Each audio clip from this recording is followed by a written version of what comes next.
Γεια σας φίλοι, γεια σας φίλες. Έχουμε καιρό να τα πούμε, ωστόσο σήμερα με την παραλαβή του νέου εξοπλισμού μου έφτιαξα ένα νέο βίντεο ώστε να σας τον δείξω. Έχω αποφασίσει να αλλάξω κατηγορία μηχανής από Naked να πάω στη Super Sport. Έτσι μεταπηδάω κι εγώ από τον πιο soft εξοπλισμό σε λίγο πιο hardcore. Μου αρέσει και λίγο παραπάνω το συγκεκριμένο. Αγόρασα πρόσφατα ένα νέο κράνο στη Sarai, το οποίο και θα σας το δείξω. Και επίσης έχω αγοράσει ένα πολύ ωραίο jacket από το Motocard στην Ισπανία της Alpine Stars. Ήταν τρομερή προσφορά και του αγαπημένου μου οδηγού, του Marc Marquez.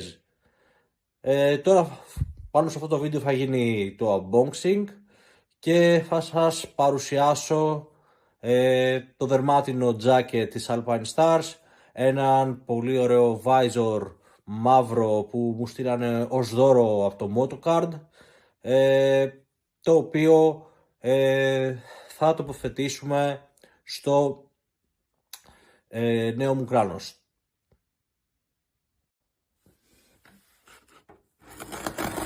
Βλέπουμε εδώ πέρα μια πολύ ωραία συσκευασία από το Motocard.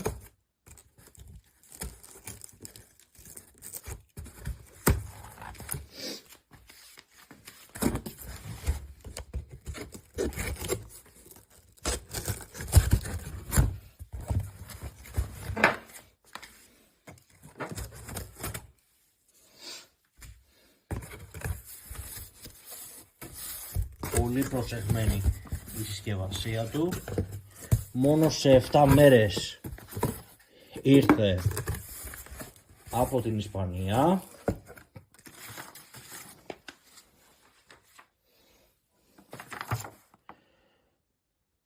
Αναφέρουν κιόλας ποιος σου ετοίμασε το συγκεκριμένο δέμα, εκπληκτικό.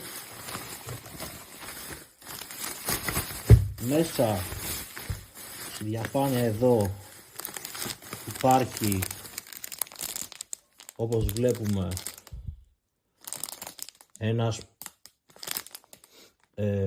μια μαύρη ζελατίνα, ένα μαύρο visor της Sarai μαζί με την σιλικονίτσα του. Φοβερό. Και τώρα πάμε στη μεγάλη αποκάλυψη.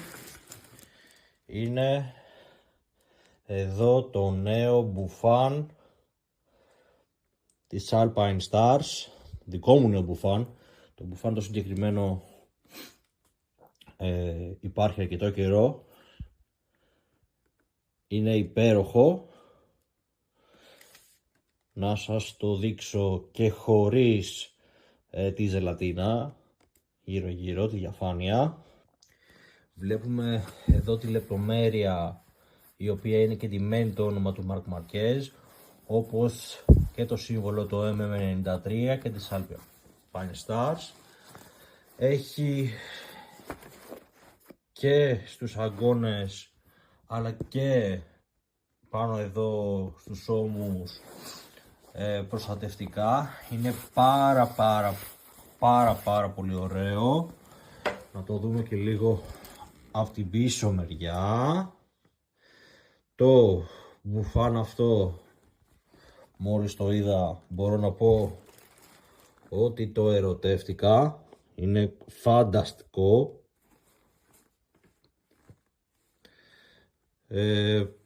Για μένα είναι μία από τις καλύτερες αγορές που θα μπορούσα να έχω κάνει το 2025. Εδώ έχω και το νέο μου κράνος, το RX7V, ένα πάρα πολύ ποιοτικό κράνος. Το έχω φορέσει μία φορά. Θα του τοποθετήσω το visor του, το μαύρο, για να το κάνει και ακόμα πιο aggressive. Πάρα πολύ μου αρέσει. Είναι ένα κράνος μοντέλο του 2024, αν δεν κάνω λάθος, του Jonathan Rea, με τα πάρα πολύ ωραία γραφικά του μαύρο. Δεν ξέρω πώς φαίνεται, αλλά το μεταλλικό του είναι εξωπραγματικό, όπως βλέπετε εδώ στα χρώματα του. Θα σας το δείξω και με την μαύρη του ζελατίνα. Και θέλω να μου πείτε τις γνώμες σας για αυτές τις δύο αγορές που έχω κάνει το 2025, μαζί και με την αγορά που θα γίνει της νέας μηχανής, και να μου πείτε τι πιστεύετε για τον εξοπλισμό, και εγώ ανυπομονώ να τα φορέσω. Έγινε και αλλαγή της ζελατίνας, εντάξει, με τη μαύρη ζελατίνα τα σπάει, είναι ακραία όμορφο, το βλέπουμε, και ανυπομονώ, όπως είπα και πριν, να το δοκιμάσω σε μία πιο hardcore οδήγηση, όχι απλά στον δρόμο. Τα λέμε σύντομα.